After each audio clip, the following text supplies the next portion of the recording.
All right, moving on, ladies and gentlemen, our conversation now shifts to Iran and what has been happening in and around it.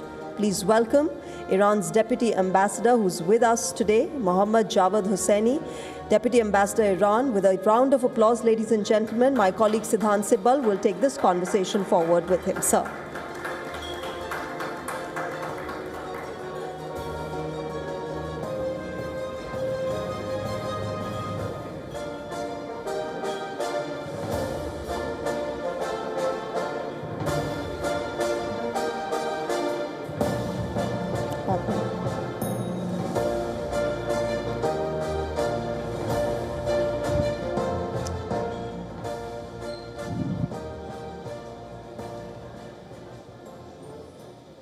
Well, we have been discussing the war in West Asia since morning. We have got diverse views, perspectives, and now we have the perspective of Iran, a country that has seen the strikes, the attacks. These are heartbreaking stories, whether it is the downing of the warship, whether it is the attack on the school where several girl child were killed. This is something that was, of course, shocking development. Let's talk about the ongoing war with the Deputy Ambassador. So welcome to WION. Generally, asking about the current situation, you have been having conversations with your relatives, with your family members as well. What's the situation on the ground in your country? Bismillah ar-Rahman ar-Rahim. First of all, let me thank you for having me here to have the opinion from the Iranian side. You know that we were among the second round of negotiations since June, that we were, for the second time, we were attacked by the American and Zionist regime. We always believe that the diplomacy is the best way for solving the problem. But these two attacks that imposed on us showed that they were not looking for some peaceful solution for any issues with Iran. Regarding your question about the people in Iran, I can tell you the people, they are very steadfast in their way to defend their countries, to defend their governments. And we always be in the situation that we are not pro-war. We always pro-negotiation, pro-diplomacy. But you see that the war was imposed by the Israelis and Americans on us. And we are here to defend our people, our land, our dignity, and we will continue until it is necessary. So we have seen significant losses for the Iranian side over last 24 hours. Ali Larjani, who was your security chief, he was killed. There's a confirmation also from the Iranian side. What next for Iran? How long you can continue with this war? Is there a fatigue in Iran over this war? Actually, I should tell you that for us, when you choose the path, you also choose the consequences. We have chosen this path that we will continue defending ourselves until the other side understands that there is no any space to impose anything on us. And secondly, that they should consider the right of the Iranian people to rule themselves, not to impose from outside. Actually, they cannot impose the will from outside to decide about the people, decide about the government, decide about the country's future. That is correct that we have faced a lot of losses, but it doesn't mean that we quit in the middle, because we believe this time it is a one-way street, that there is no way back. We have to continue until they come to this point that they should commit, that they should end the war, not ceasefire. Because the last time we had a ceasefire, but this ceasefire changed again to another attack on Iran. And because of this, we have told them we are still welcoming diplomacy, welcoming negotiations, but if there is no any guarantee for ending the war, we will continue until they reach to this point that it is useless to continue. But we are ready for any scenario. Important points there. Let's go bit by bit. The Strait of Hormuz, that is something that is dominating global headlines. It's impacting everyone. You made a special gesture allowing the Indian vessels. So is there a deal that has happened between India and Iran to allow the vessels, or it is something as a special gesture? And also, additionally, what is the status of the Strait of Hormuz? Is it closed or is it open? The Strait of Hormuz, it is not closed. But we only let those countries who are the friends and who are not friends with our enemy to pass. Those who are actually supporting America, the Israeli, they cannot pass it. But still the strait is open. Regarding your question, there was no any deal with India. We have a very good relation, deeply rooted in the history. We had some negotiation with the Indians government, I think 3 or 4 times that Excellency Jaishankar, he had with his Iranian counterpart, and also the Excellency PM Modi with Excellency Pezeshkian, they discussed the issues. And we showed our sincere, actually, we can say, view toward the Indians that to let these ships to pass safely through this strait, because we believe if there is a pain in the India or the people are in pain, it is the pain of the Iranian people. We are the same, I can say, generation. We have the same roots. We don't want this to cause any problem for the Indian people or Indian government. But you know that when there is a war and there is some consequences for the war, it is not in our hand because we were just attacked. If it was our choice, we didn't choose the war because we have already chosen the diplomacy talking behind the desk. But unfortunately, they showed they are not looking for the peace. Just they wanted to make Iran to bend, and it is impossible. There are still 22 ships, Indian flagged ships in the Strait of Hormuz. Will you allow them as well? Definitely, we do the same gestures we had because we, as I told you, this is the matter of the time because you know the situation in the region is very, well, actually very difficult at this time. We are still under attack by the Americans, even in the Persian Gulf, and we have to consider some kind of measures for the safe passage of all the vessels, including the Indians. We don't want to risk any actually incident which is unwanted. Because of this one, we are on the same page with the India that these ships should pass, but it is a matter of the time. We are working on it. Definitely there would be good news for the Indians. And any humanitarian aid being sent by the Indian side to Iran? I know that you've asked the Indian side from your social media handle, anyone wants to help Iran, they can come forward.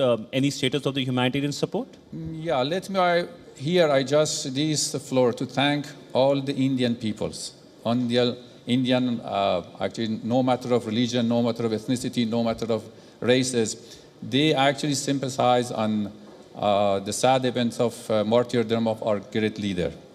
And also they provided their kind assistance because we received some repeated requests from the Indians how they can help the Iranian brothers and sisters. And we actually, we are really appreciate these good, we can say, gesture from the Indian side. We received good help from them, and we provided those who actually, we can say, equipment or medicine which is necessary for the Iranians, and we will be announced soon. So let's talk about the status of diplomacy. Any conversation that is happening, any back-channel diplomacy with the American side, or is it pin-drop silence when it comes to conversation? We know that Oman was mediating the talks. We know the status of the talks which happened before 28th. Any conversation since then? You know, since the Americans, they don't acknowledge that they have did the wrong things. There is no space for the negotiation because still, you know, that they have attacked Iranian school, which there were 165 Iranian children, school children, they were attacked, they were murdered within I can say less than 1 minute because they attacked by the 4 Tomahawk missiles within the 15 seconds. You know that they attacked a civilian infrastructure. This is the children in the school.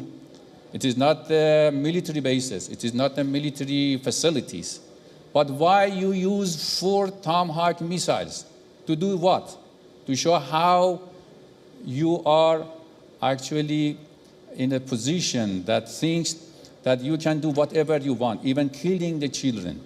When they don't accept this one, that they have did the wrong things, if they don't come to this point that they have to be at the same level, sitting behind the table and talk to us, it seems that this negotiation is useless. And let's hope that they will reach to this point, because you know that Americans, the President Trump, from the beginning he said he will do a lot of things. He will try to regime change in Iran. Now they came to another decision. Okay, we have to win the war. And they came to this point, okay, let's have the help from the others. See that this is that they claim they're the superpowers, but now they are begging single countries to help America to get out of this crisis. And you know that they are begging the Persian Gulf countries, okay, that to join in some kind of alliances against Iran in the Hormuz Strait. You mentioned about the Gulf. Now, of course, the Gulf is also not very happy. We have seen strikes happening, and the Gulf has clearly blamed Iran for that. There almost on a daily basis releases statements coming out from the Gulf saying that there has been an Iranian drone that has made this attack. What will you tell to the Gulf countries? Because they are very upset. They feel that they have been involved in this conflict when they should have not been. You know, we have a very good relation with our neighbors. And when you are in the neighborhood of the country, you should respect its sovereignty. We have told them that this is not the war of us with them. We have told them, even before the outbreak of the war, if you allow any missiles, any drones, any airplane or firefighters to use your airspace, it seems that you are helping this one. We have this legitimate right to defend ourselves. You know, during the war, during the 8-year war with Iraq, we ignored this kind of assistance some of the countries, neighboring countries, gave to Iraq to attack Iran. We said, okay, we are neighbor, let's go for the main issue, which is the Saddam Hussein. But this time we warned them. We told them that if you allow this time, first of all, this war goes to the region. It is not the matter of Iran and America or Iran and Israel. It would be the regional war. I think that they underestimated. They said that it is like the previous time, the Iran not going to this kind of the matters. We told them we are not attacking you. We are just attacking American bases and American assets. Still, I can confirm, I can reaffirm that we are not involved with none of our neighbors. We are just targeting American assets in the region, which it was supposed to provide security for these countries, but unfortunately, they couldn't provide the security for themselves. It means that they are like they said it is a kind of security umbrella, which there are a lot of holes in this umbrella and inviting missiles. We are actually in a very good still dialogue with our neighbors. We assured them this should not be considered as a hostility against their people or their countries or their even government. Just it is about, because they gave the land, they gave the base to Americans. Because this is the time that we told them already that this is a legitimate target for us. What's the status of the Karg Island? We saw the strikes by the American side. Donald Trump, of course, has posted on Truth Social as well. What's the status? What is the current situation there? And do you expect more strikes? You actually can expect anything from the Trumps, because he's not a balanced person. He can tell something, he can do something else. But we are ready. Even maybe you have seen the news that many Iranian people, after the first strike on the Karg, they voluntarily took the ships to the Karg Island to defend. They said, okay, we are ready to combat with Americans, because they actually said we are bringing the troops, some things. We said, okay, we are ready. As our foreign minister mentioned, that we are, for 20 years, we are well prepared. We are waiting for them on the ground. If they have there, okay, please, and you can try it. Essentially, when it comes to the international community, do you feel you're let down by the international community? And by international community, I mean the United Nations. Do you think that the United Nations looks like a bystander right now? I think that our expectation, or not us, international expectation from the UN, it was that they should condemn to breaching the international laws. Because the Israelis and Americans, they started war against a sovereign country with no reason, just with the speculation there is an imminent threat. But there was no any sign of imminent threats. You see that even one of the American officials who was actually head of the anti-terrorism committee, he said there was no imminent threat because the American was under the pressure of the Israelis because of the Epstein's file. And because of this, they tried to cover that one to start a war against Iran, to divert all the public opinions of the world, their attention to another issue, which is the war. But at least, you know, that the United Nations could condemn, because when there is some possibility for any country to have this kind of intention that, okay, I can just immediately attack my neighbor or another country on the excuses of imminent threat, you see there would be a jungle, because those who have the right, because those who have the might, they will have the right to kill, to exterminate, to destroy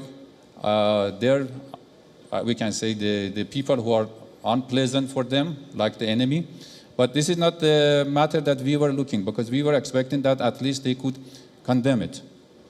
Coming back to the India bit, first about the evacuation, there are several Indian students who are present there. They're crossing the border. Last time I remember when the 12-day war happened, you made a special gesture by allowing your airspace to be opened, and then the Indian students came via Mahan Air to Delhi.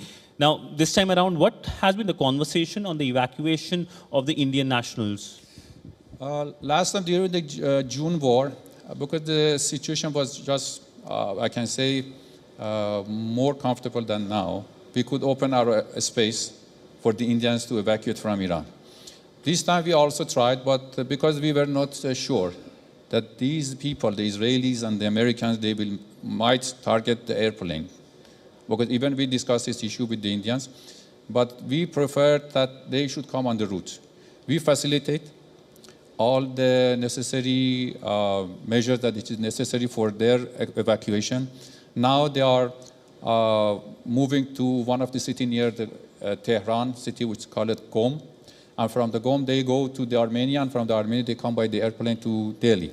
This is that we could. And even for their actually exit, previous time there was some minor issues regarding the exit permit. This time we solved it, and they can freely, just without any problem and smoothly, now they are going to be evacuated, and of course the evacuation on their way.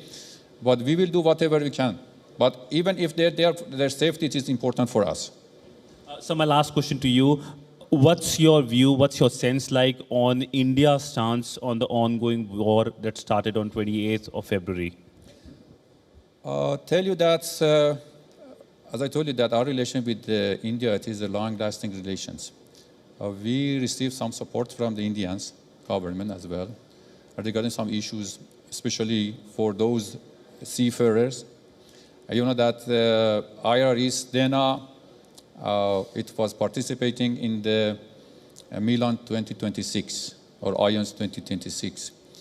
And we told them that because it has faced a kind of the issues of the technical matters, and they actually helped us with this one. And unfortunately, the Americans, I don't know how they proudly say that we attacked unarmed ships and killing around 80 seafarers just without any mercy. It shows their atrocity. Because even the Americans said, I heard from the American that it was fun how to sink one unarmed ships and watching the people dying in this, actually in the ocean. But we had a very good relation with the Indian. They had the good support. And because of this thing, I told you that we appreciate this, and we also in constant contact to some of the issues which need some coordination. which came to this matter that we are now helping regarding some gas shortages in India, that we are going to have this facilitation for the Indian ships to actually pass through the Strait of Hormuz. But it takes maybe time, but we are really thankful to the Indian government. On that note, thank you so much, sir, for speaking to WION and giving us the Iranian perspective, where the situation stands, and of course, about the India relationship. Thank you so much, sir. Thank you very much. Thank you. Thank you. Thank you, sir. I now invite CEO, Zee Media Corporation Limited, Mr. Raktim Das, to please felicitate our guest. Thank you so much, sir, for being here. I request you to stay with us on stage. We'd like to extend our token of appreciation and gratitude for you being here and helping us understand the Iranian perspective as far as the West Asian conflict is concerned. A huge round of applause, ladies and gentlemen, for our guest.